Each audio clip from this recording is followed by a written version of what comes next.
হাজারো অপ্রাপ্তি, বেদনা, বিরহ, লড়াই, হোঁচট খাওয়া, ঘুরে দাঁড়ানো, এগুলো সাথে নিয়ে এগোতে এগোতে একদিন দেখবেন জীবন শেষ হয়ে গিয়েছে।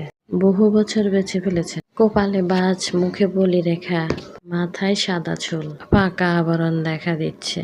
আপনার ব্যালকনির ধার ধরে দাঁড়িয়ে আছে আপনার নতুন প্রজন্ম।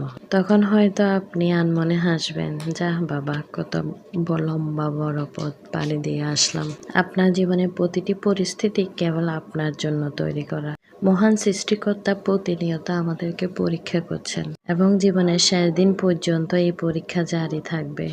এই পরীক্ষা দিতে দিতে আমাদেরকে টিকে থাকতে হবে। হতাশা, হরদম কিংবা নিজেকে অসৎ পথে ঠেলে দেয়া, হাল ছেড়ে দেয়া জীবনের কোনো সঠিক সমাধান নয়। বেঁচে থাকা জীবনের জন্য একটি সংগ্রাম, এই লড়াই ছেড়ে দেয়া যাবে না।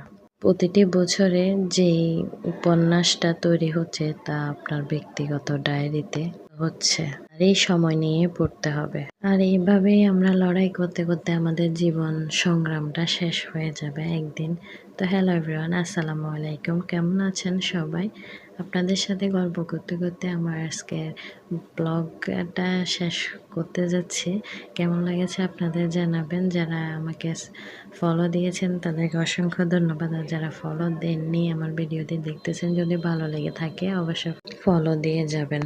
এটাই জীবনের বাস্তবতা, এগুলো মেনে নিতেই হবে। হাজারো সংগ্রাম, হোঁচট খাওয়া, হাজারো কিছু আসবে যাবে।